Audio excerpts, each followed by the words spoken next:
Supreme afternoon. This is Tanjanika Johnson. I'm here with another episode of Blunt Talk. Hey, girl. Hey. What's up with you? Nothing. How you doing today? Good. I'm here. We living and vibing. That's right. I just want you to introduce yourself for my audience. Of course, I know who you are. I love who you are. And we can't go by that because everyone doesn't know you. So let's get them to know you. Who are you? Well, hi, y'all. I'm C. I came on here to tell a little bit about my story. It's going to be a little vulnerable, but I have a lot of childhood trauma. And, as an adult, it still affects me. And so sometimes I find myself, reflecting, right? Like, how could I have done this better? And a lot of times it comes back to stuff that happened to me in the past. This is why I reacted this way. This is why I talk this way. This is why I walk this way. This is why I act this way. And a lot of people don't talk about their childhood trauma. They don't try to heal it. They don't try to let it out. So I'm going to try to do that today so we can hopefully, encourage others to do the same. That's right. That's what it's all about. The show is called Blunt Talk. Nothing gets swept under the rug. So with that being said, we come in our most rawest form. I don't know how to edit, guys, so we barely gonna do that. So we here to let you see us. So where are you starting at with the trauma? What would you like to share? So, I can't even really pinpoint one part of my life. Like, if I'm being honest, it started as a kid. It started with my mom. It started with who she allowed around me. And so I feel like that's a good place to start because as a young mother, I feel like, I made some of the same mistakes, not the way she did. But you live and you learn, right? Parenting don't come with a handbook, so. It definitely does not come with a handbook, and this is where a lot of people get things misconstrued, like, oh, I'm messing up. No, we're learning. Absolutely. It's a process. Still learning every day. No, I didn't mean to cut you off. You're good. But yeah, I feel like my mom, she had us young, and she did. It's not an excuse. I had kids young. A lot of women have kids young. And it's our choice, our personal choice to either put them first or, you put yourself first and what you want, which a lot of times is men and money, and that's what my mom wanted. So a lot of shit happened to us, and when I say us, my mom has 7 girls, right? All of us have different dads, so there was a lot going on all the time. People that were supposed to be family weren't really family, so I lean on my older sister a lot. Well, we lean on each other, but we kind of went through all of that together. And in conclusion, when we talk about things, it comes back to when we were kids. I remember as a child, my mom was, and this is just as far back as I could remember, my mom was with this guy and we were living in, her grandmom's house, my sister's grandmom's house, her mother-in-law. But it was with her boyfriend. His name was Johnny. I don't know if we could say names on here. But you're allowed whatever. to do. See, this is what people need to understand. This is your truth. So, Okay. So, my mom and her man or whatever he was, they used to go to work all the time, and my grandma would watch us. No, she was supposed to be my grandma, but my grandma would watch us. And a lot of these times, she would be watching my cousins. And so I'm about 3, 4. We had just moved there from Southbridge, and I just remember every night my cousin Joey would come in my room and would just touch on me, and my cousin Boo Boo would touch on my sister, and it was like every night. And, I just remember feeling like, why do they keep doing this to me? Like, I don't like this, they keep touching me. I can't say nothing because I'm small and I don't really know how to explain myself, so I just remember laying on the floor, because I didn't have a bed, and being touched on. They laid on top of me. They did what they wanted. And it caused me to be a little, I wouldn't say hypersexual, but as a teenager, that's what, transpired. But yeah, fast forward, my mom ends up finding him cheating on her and everything. We move. We leave. And sort of the same cycle just kept happening. And every time we had another sister, and another sister, and another sister. And a man either beating us or touching on us. So I got angry at my mom, at myself, because I'm like, what is it about me, you know what I mean, that makes them want to keep coming in here and doing this to me? Because after a while, it wasn't even my sister, it was just me. I don't know. And everybody would just make me feel like I was a piece of shit all the time. I was different. I was, you know, I would wake up and be like, oh, this is going to happen. And that shit really fucking happened, yo. Like. So I need to pause this and bring you back a little bit from something you said, because I need to get understanding, and I need people to understand emotions and feelings. Mm-hmm. Now, while you were going through this situation, were you able to talk to anyone about it at all? Siblings or your mom? No. So you didn't feel comfortable with disclosing the situation with anyone? I remember I turned around while it was happening and I asked my sister, I said, I just kind of looked at her, like with my eyes, I was pleading, like, do something, like, you my older sister, like, do something. She's a year older than me. She's not too much older than me, but she was like, just shut up. Wow. So how did you cope with that at that age? What age were you, may I ask? When we first moved in, I was about 3. My cousins moved in a little after that, so I want to say about 4. I want to say I was like 4 when it started. So what did you do to cope with that, with those emotions and the fact that you weren't able to find someone to protect you? Nothing. I So couldn't do you nothing. just carried on as if it was normal. I feel like slowly but surely I started to kind of like isolate almost. Like I still have friends and everything, but I didn't feel normal anymore. I would go to the park and I would just sit there, or I would just sit on the swings the whole time and my mind would be like over there somewhere. My friends would be talking, and I just remember this kept going on until I was like 6. And so I started kindergarten with this, you know, on my soul, on my spirit, and I couldn't say nothing to nobody. I remember my mom telling me as a kid, you know, what happens in my house stays in my house. And I find that to be the biggest problem with households is the family secrets. And that's how a lot of damage is caused and a lot of problems are swept under the rug. And so I felt like, you know, I'm a kid. My voice really wasn't heard anyway because I was a kid. And I think people don't listen to their children enough. Children have feelings and they're valid. I always listen to my kids, but when I was a kid, I didn't have nobody like that. So, you know, my grandma, I remember her gardening a lot, and we would go out there and we would talk, and she would ask me stuff, and after a while, I just never went back out there. Like, she would be asking me how, and I found myself lying, and I don't like to lie, so I couldn't keep the conversations going. So little by little, like I said, I just started isolating. You know, I stopped going in the garden with my grandma. I stopped going up the street to the park on Connell, on what is it? Between 3rd and 2nd and Connell was a little park over there we used to go to. I stopped going over there. I used to sit on the steps a lot by myself. My mom said I was sad, so she got me a dog. Worst fucking idea ever, bitch. It was shit everywhere. Wow. Every fucking where. That bitch got me that dog and never stopped working. So I had to clean the shit, take the food, do all of it.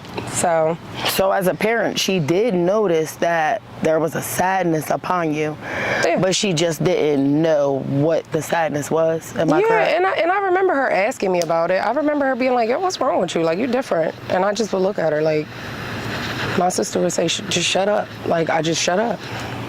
So the reason why you didn't speak up is because of your sister saying not to tell? Or was it because you didn't think anyone would believe you? I think it's a mixture of both. I think it was a mixture of her, in her own traumatic way, it became her normal.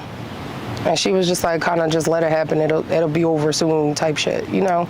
So I just kept letting it happen, but it wasn't ever over soon. So I mean, I don't know. I guess it was me scared. Like, nobody's gonna believe me. First of all, like I said, I was a child. My voice was never heard. It was, you know, a lot of people be like, children are never to be heard. Or to be seen. Or to be seen type. That's like, the time we grew up and in. I don't do that, so I'm not familiar with those ways, because my kids, this is their house. If you don't like it, you can get the fuck out. Period. I definitely believe that the throat chakra should be open, and we can learn from our children. Yeah. Some people believe just because of their age that we can't learn from them, but people need to realize that time and ages really aren't real. No, it's not. And spirits are here, they're real. Like, kids have spirits, and you don't know how old that spirit is or where it came from, or, you know, you don't know. So, I don't know. I listen to my kids, and I think a big part of that is because I was never listened to. Everybody took my voice when I was younger, and even when I got older and I got into foster care, it was the same thing. It was happening all over again with a different set of people. This time they were strangers, and so just shut up. You learn to just keep it quiet and sweep Yeah, things because under you know the you rug. speak up, and then what they do is they move you. Because now it looks like you're a lying-ass little kid, and this foster parent doesn't want you in her house anymore. Because now you didn't say her husband touched you, or her son touched you, or when the cousin came over after Sunday dinner or whatever, you know, whatever. They don't believe you. And so after a while, you just stop explaining yourself. You just be like, yo, I don't want to live here no more. This is boo.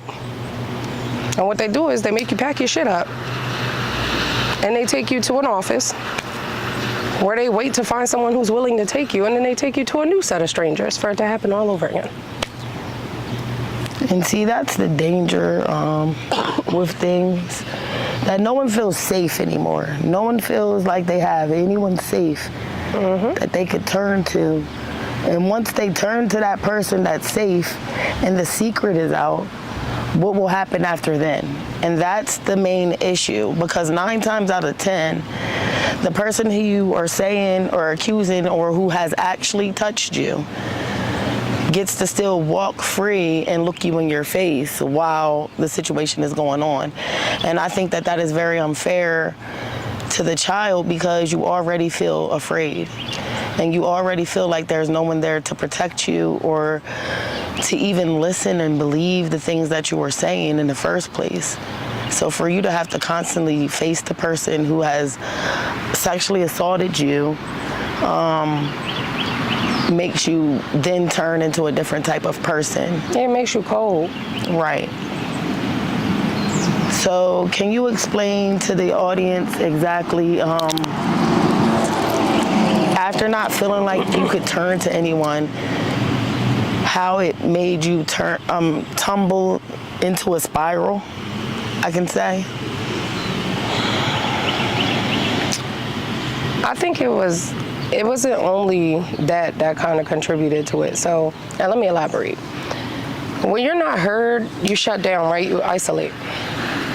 And then, like I said, I was in a foster care system. So you're exposed to a lot of, oh, you need therapy.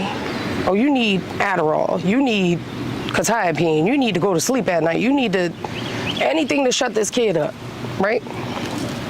And so when you're in a space, and I think it's a little different for me because I've always been spiritually connected. And so not only am I dealing with, you know, people touching me, people hitting me, people, you know, raping me is what it was. It was rape. I was a child. They were grown. My cousins were well in their, I think they were 12 and 13 when this was happening to me. I won't say their names because they're dead. And I'm gonna leave that there. My stepfather, same with him, he's dead. And you know, but I always saw things when I was little, and people treated me differently for that too. And so it was always like and that's another reason why I was just like, I can't say that. Cause I always be like, who's that? You know, and it'd be somebody standing there that I could see. Nobody else saw that person. Family functions, I'd be like, who's that? Nobody else saw who I was pointing to. It was nobody there, right? And so not only are they treating me different because I'm seeing things, right? They're treating me different because, number one, I didn't belong there in their eyes. My mom is with this man, living in his mom's house with her 2 kids that are not his. We weren't biologically his. So, in everybody else's mind, we weren't even supposed to be there. And so my mom used to tell us all the time, just go in the room, just go in the room. Like, she didn't want us to bother anybody. So I feel like if I spoke up, you know, she would get kicked out, or I don't know, something bad was gonna happen. I just didn't want to lose my mom and my sister. That's all I had, you know. Right. And everybody was new to me. I was just meeting these people. They just started touching on me, and you know, and I remember my mom, you know, taking us a bath and stuff like that, but I knew it was just her supposed to be touching me like that, not nobody else. Right. Like, not even my grandma. My grandma would just give us the soap and I guess pray to the Lord that we washed our ass the right way that night. But nobody else was supposed to be touching us like that. And we weren't in the bathtub. I was on the floor in my room where I was supposed to be. So, I don't know, it was a mixture of things. But as far as spiraling, I just remember one day I was like, you know what, I don't want none of this medicine no more. I don't want to take this medicine. You're giving me this medicine so I can shut up, and that's not okay. Like, it's not. I was in Del Castle, and they had this wellness clinic in the high schools that they be having. Mm-hmm. And I just remember I went in there to get birth control, and the lady gave me this dirty ass look. And I'm 13, you know, and she's looking at me like, bitch, why is you having sex? And I'm like, I'm getting STD testing because I'm getting raped. Yeah, people don't know. You feel me? Like, why is you sitting here judging me? So that, it just kind of, it fucked me up in my head. I was like, damn, like, I can't even go to school where nobody knows what's going on and not be judged. So, you know, one of my foster brothers, he was 21. He had came back from jail, and he moved in with his mom. It was just me and her for like I think I was there for like 6 months, me, her, and the dog.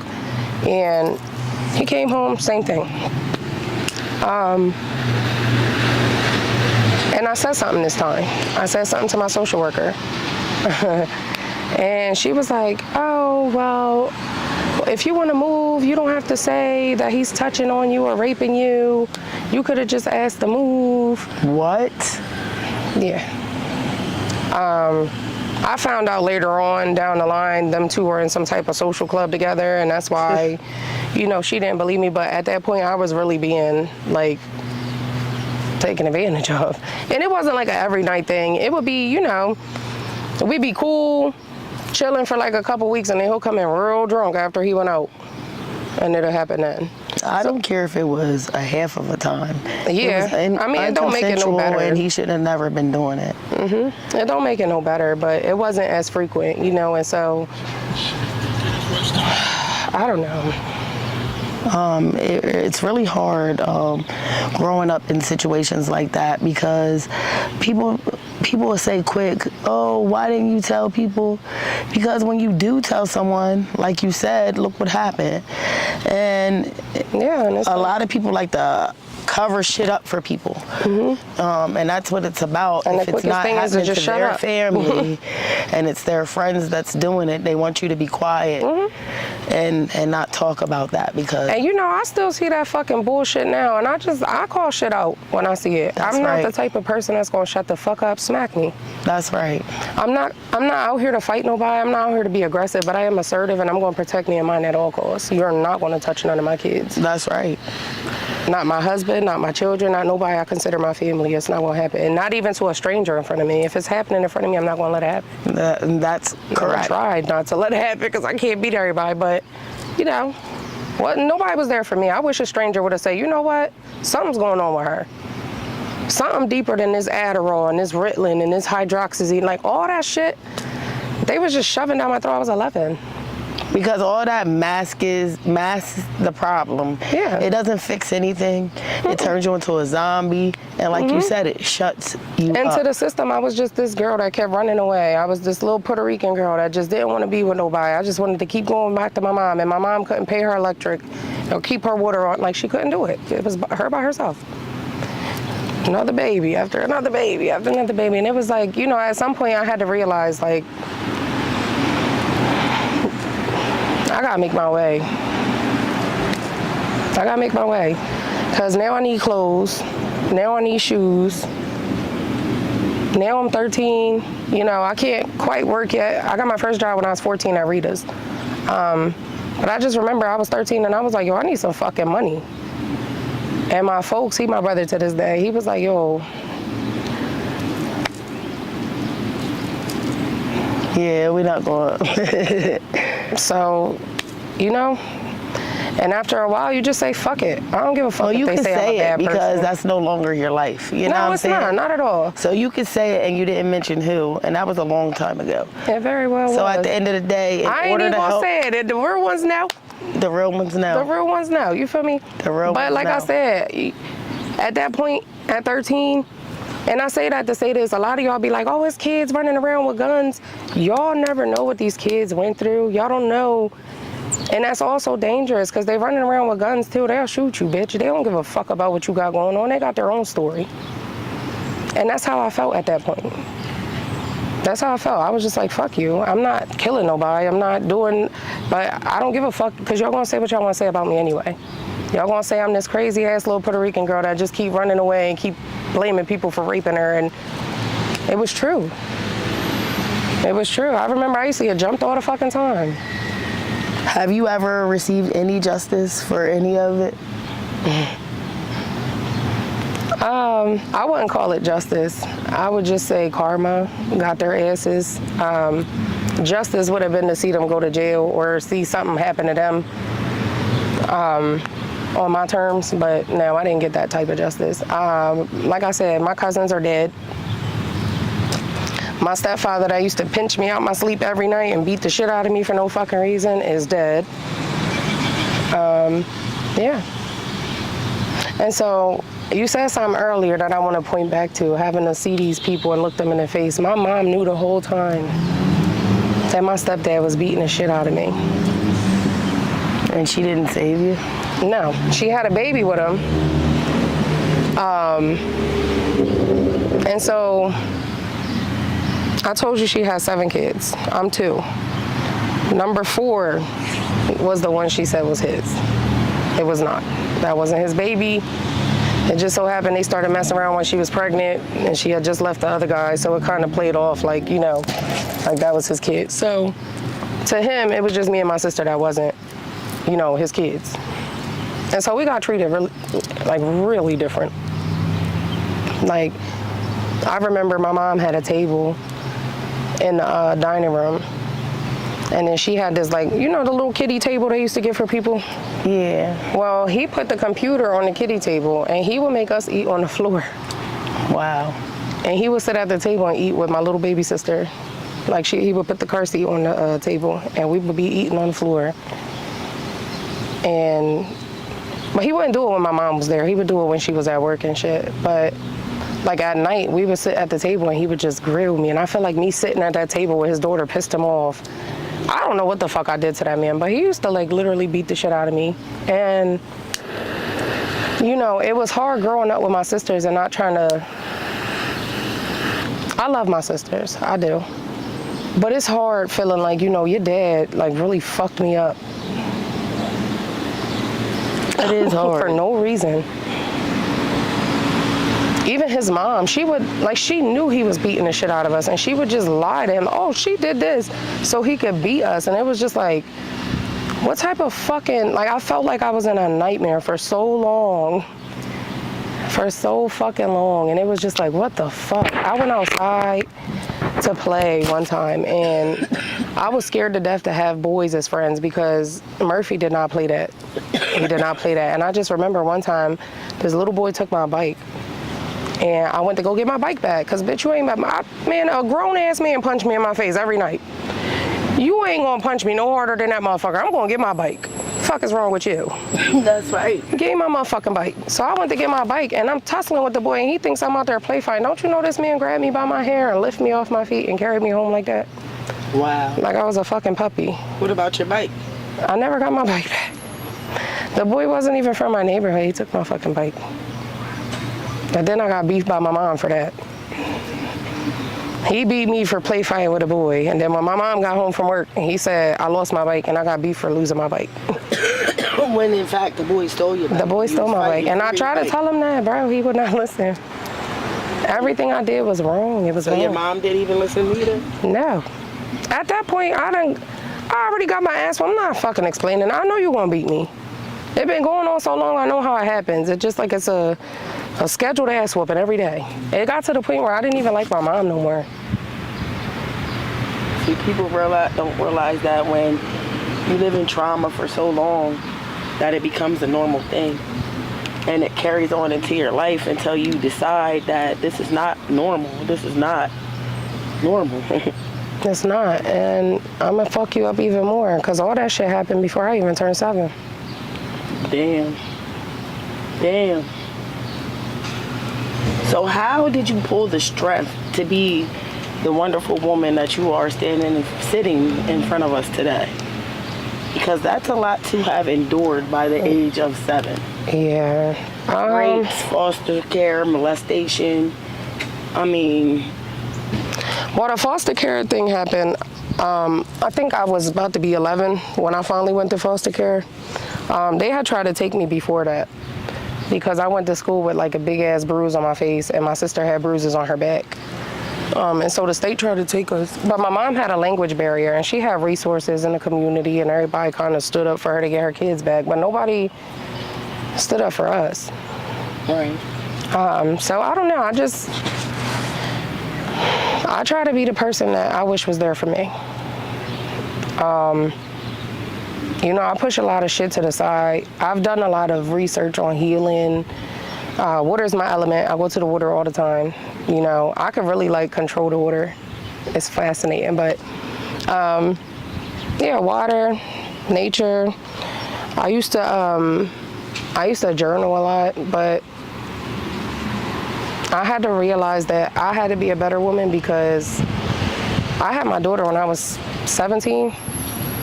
And I didn't have time to be no scorned ass woman. At that point, I was grown. It wasn't about me no more. I didn't have time to, you know, heal from all that shit and try to become a better person. And I knew I had to, so I just did it.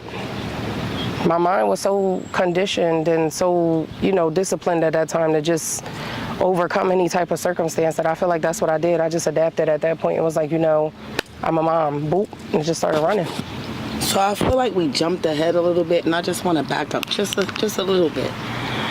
I want you to please give advice to anyone who is facing this situation and they feel like there's no one that they feel like can trust and will help them, whether it is being abused sexually, mentally, physically, or emotionally. What would you tell that person right now? Keep trying. Keep fighting for yourself. Because it's not right and it's not your fault. You know, the shit that's happening to you, it's not your fault. It's their fault. It's their demons that they're going through. Give that shit back to them. And that looks a different way in each scenario. I don't know, you know, your exact scenario, but I wish like hell I would have fought harder for myself because, you know, the woman I am today would have never let that shit happen to me. And as a child, you don't think like that, but, you know, women go through that shit too. If you see that shit happening, say something. Do something. I myself want to say, if you are a child that this is happening to, say something. An adult, a male, a female, it doesn't matter who you are, and you feel like everyone around you does not trust you, you can't even turn to anyone in school or anyone on the streets, go to the hospital.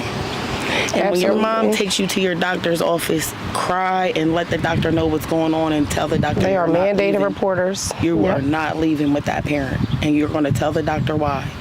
Because from that point, you will be protected. From that point, someone will step in and protect you. And now, when you get protected, you're taken from your family and you get the foster care, and this is happening to you, okay? Because there aren't always a great family that you will go to.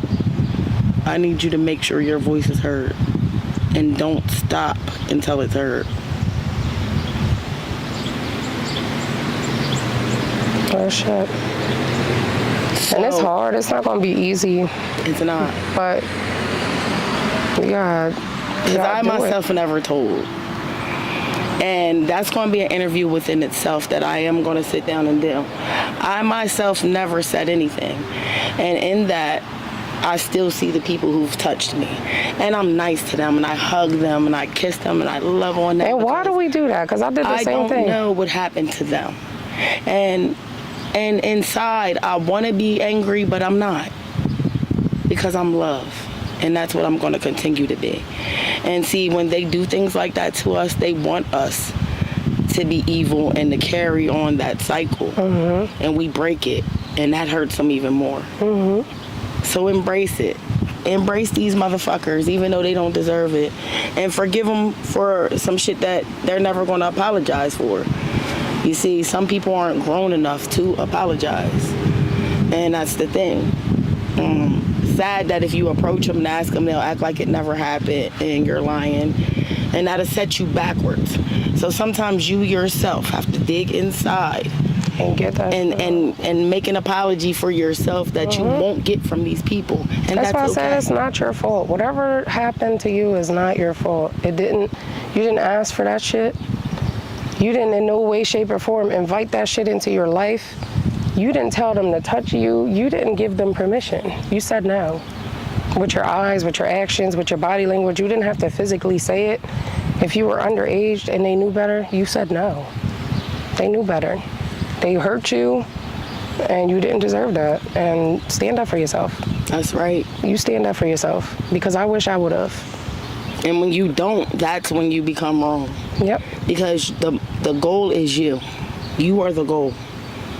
Your happiness, your success is all about you and what it takes to get you there. And people taking your innocence and doing things to you that you didn't allow is not a part of your story. And once someone makes it a part of your story, it's your job to rise above that. Yeah. So you became a mother at 17. Mm-hmm. And then what? That was beautiful. And then what? it wasn't. I don't know. I met my husband really young, and I feel like a lot of people crack jokes and be like, oh, you got married real young, or, you settled down real young, but I knew who I loved and I knew who I felt safe with.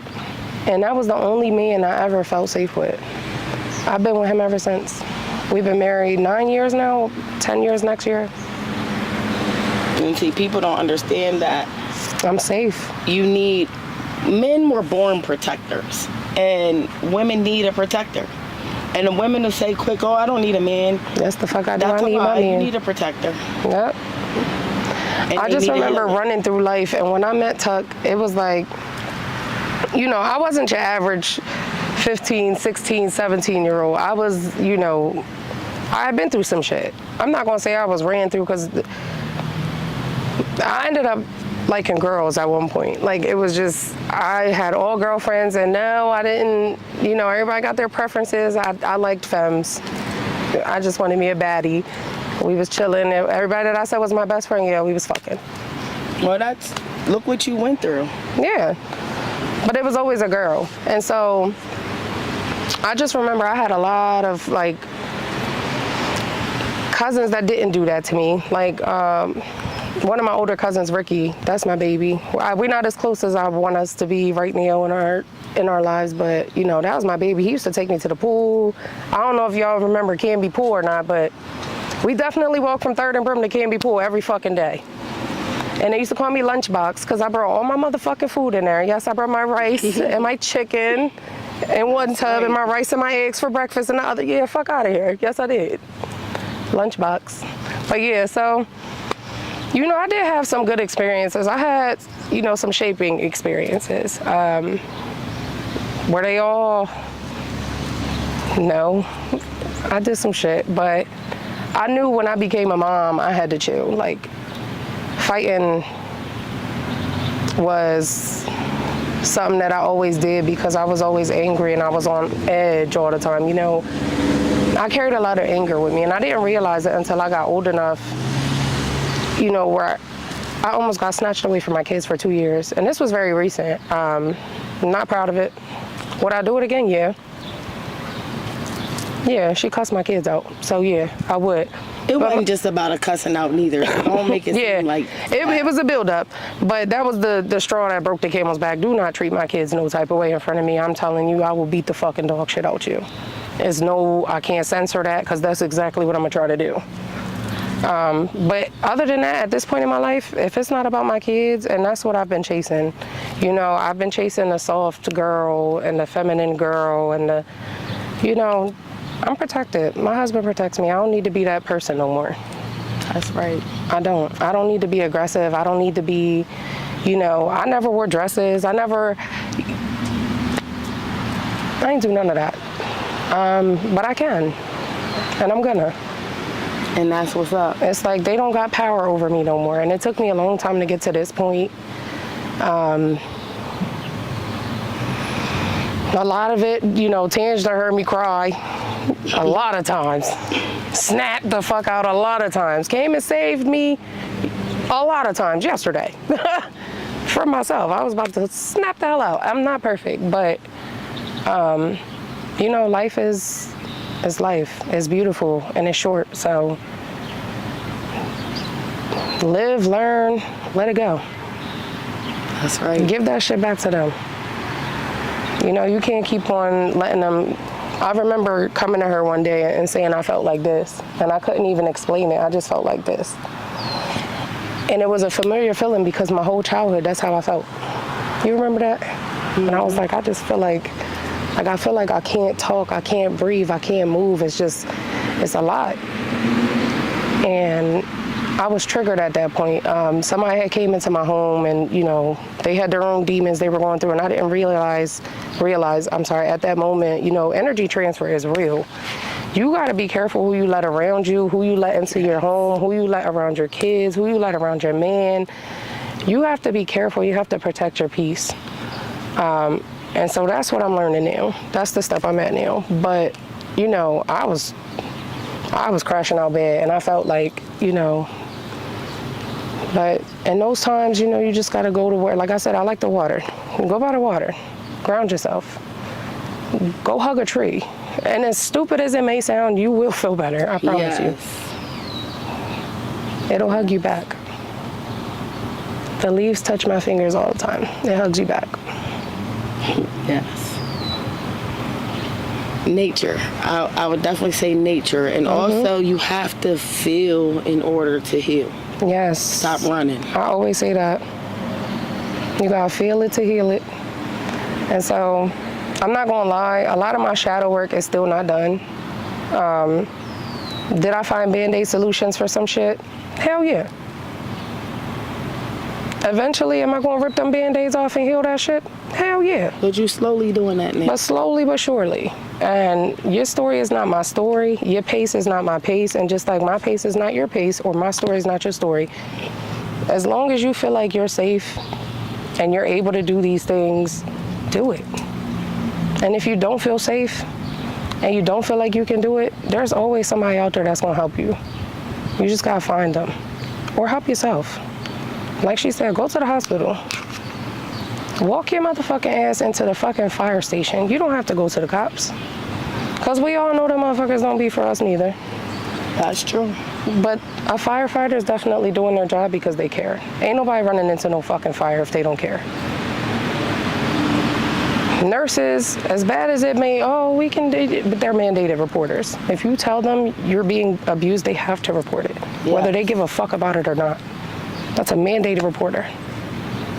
And they're safe houses that you just don't know about because people aren't allowed to know that they're that. There's a reason you can drop your kid off to a hospital or a fire station, because they are safe places. You notice I didn't mention a church, though. Facts. But I meant for battered women. They have houses that you can take your kids, and that spouse will never find you. Yeah, they do. Delaware is a woman's state. They have a lot of that. So use it. Don't stay in that situation. Like I said, life's short. Take that shit back. And let that shit go. And women, if you feel like there is something going on with your child, in a spouse or an adult than it is. And I don't care if you're right or wrong. Get your child away from that person. Make sure you find out for sure. You rather be safe than sorry. You don't want to sit around thinking things and then find out later that what you thought was the truth and you did nothing. And then you gonna feel like shit. I know my mom feel like shit. Which oddly enough, I still haven't conversed with her about the whole, cause I know she'll never be. Maybe I can get you both on camera together, and, girl, and she don't know what's going on, and you can just confront her right there about it and see what she has to say. I mean, transparency happens to be the best policy to sometimes. Yeah. Mom, come do this interview, right? And then just start blindside her ass. We could turn this into a Ricky Lake show all day. Oh, and by the way, I'm not beefing with my mom, y'all. I do talk to my mom. I thought it was important for my kids to know my mom because she is a part of me.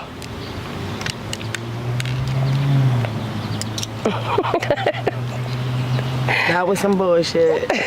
And I don't even think I'm gonna edit that out because that's just... It's authentic. Yep. I kicked the tripod, y'all, like a dickhead. We high. But yeah, she's a part of me. She's a part of my story. I feel like, you know, as I got older, so I remember we moved when I was like 7. You know, my stepdad that was beating me, his name was Murphy. He beat my mom up real bad. And then he smacked the shit out of me while I was trying to get him off my mom, and I ended up having a concussion. And I feel like that was the last straw. Like, my mom couldn't deny that no more, because while I was in the hospital, now, you know, my grandma from the last relationship then came up to the hospital and trying to figure out, you feel me? So, like, people got involved. So I remember we moved to Connecticut with my mom's sister, and we had a ball. It was a breath of fresh air. Nobody was touching me. My cousins was there. It was just, I was happy for a little bit. So we moved there when I was 7. I think we moved in June or July, something like that. I remember I turned 8, and for my birthday party, we went to a club. Yo. And I did not know this was a club. I just remember, you know, I'm a kid. We walked in, they had decorated the club. My aunt knew, you know, her friend owned a club/bar. And so we went in the daytime. There was nobody there. It was just the owner, his wife. She was cooking and stuff. So we had a really nice birthday party. It was the best birthday party I ever fucking had. I remember going back a week later, bitch, at night. And I'm like, oh, I had my birthday party here. Bitch, we walked in, it was bitches on the pole. It was bitches on the floor with the money in the ass. I said, oh, okay. Like, not what you expected. Not at all. So yeah, I went to my first club at 8, y'all. Yo. I don't recommend that, guys. No, not as a child. But it was fun though. It was real fun. But yeah, that was a good time. But then I remember coming back and my mom getting back with this man. The same abuser? Mm-hmm. Wow. Now, when I came back, keep in mind, I had a grace period, right, where this was nothing. I was just good. Like, we was up there for over a year. I did a whole school year out there. I learned how to fucking fight. My cousins was like, bitch, you ain't, come on. Like, fuck out of here. You about to fight. Like, ain't nobody about to take your bike. Ain't nobody about to take your shoes. Fuck. And you know, if shit got too far, we would jump their ass. But we had a ball. We was living in Waterbury, Connecticut. And we used to walk to the pool every day. The mall was down the street. We had Toys R Us down the street where you could go in and play the video games and they wouldn't kick you the fuck out. They let kids be kids. It was McDonald's. Like, we had a ball. Right. But my mom came to us one night and she was like, yo, we moving back to Delaware. And I'm like, I don't want to. Like, I don't want to move back there. But, you know, that was her kid's dad. And she had 2 kids, because remember, the first one wasn't his. Right. So we come back. I start going to Conrad Middle School, and the shit just happens all over again. It just keeps happening. It didn't start, like, at first.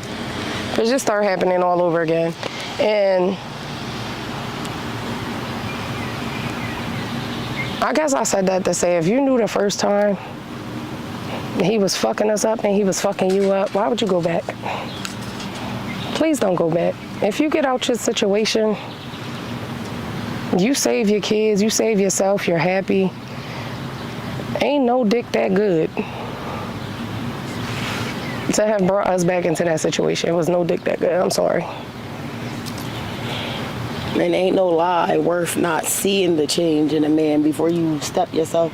Because there was no change. There's no point in going back. There was no change. When we left out of our own apartment. When we came back, we moved in with his devil ass mom. So he didn't change. He didn't get a house for us. He fed her the same bullshit lies, and you know what she did? She came back and she had another fucking kid.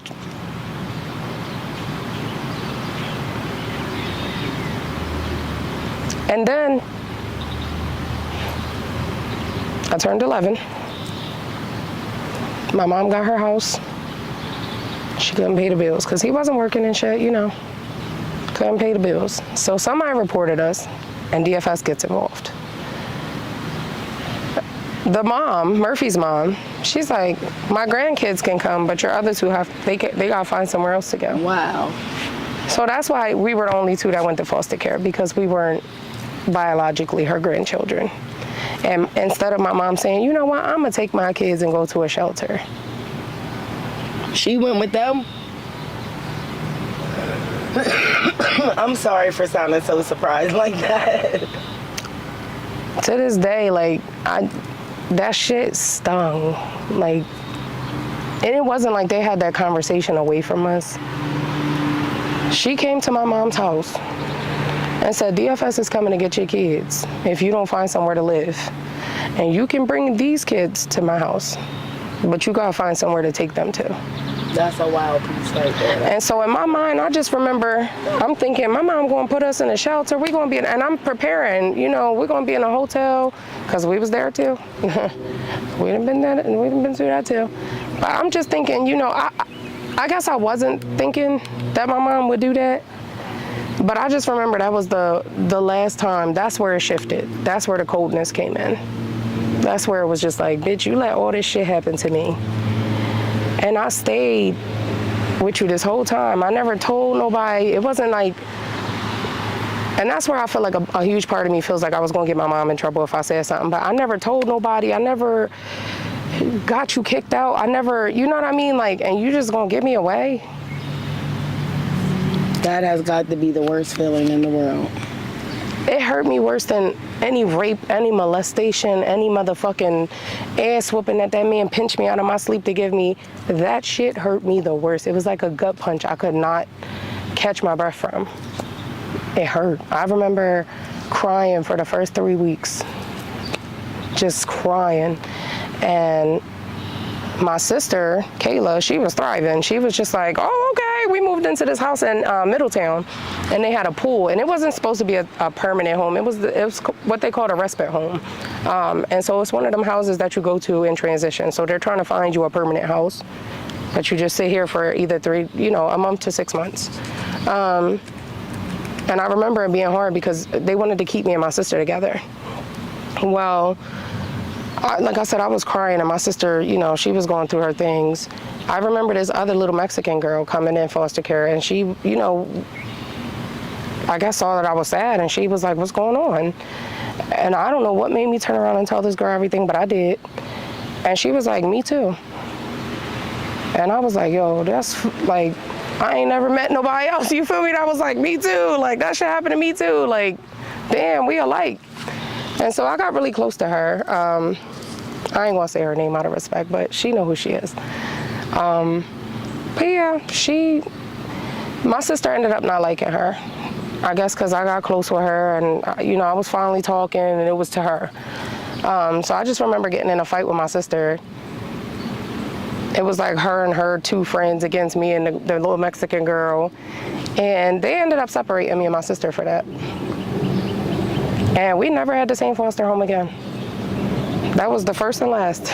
Your sister was probably jealous because she didn't stand up and protect you from that shit, knowing what was happening because it happened to her. And now you're finally found a friend that you could relate to and talk to, and you weren't that close to her, and she couldn't understand why.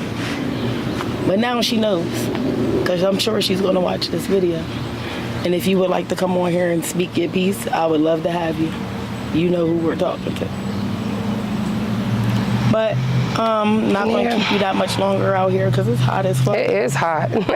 And you in the sun. And you got several other interviews to do Yeah. anyway to wrap this up. So, you know, I really appreciate having you here. I appreciate you sharing your story. Is there anything else you want to say before we close this out? Now, you want to tell the people your name again? Well, yo, I'm C. I'll be back. All right, C. I love you, baby, and thank you for I love you letting too, me cousin. bring you on Blunt Talk. Yes, ma'am.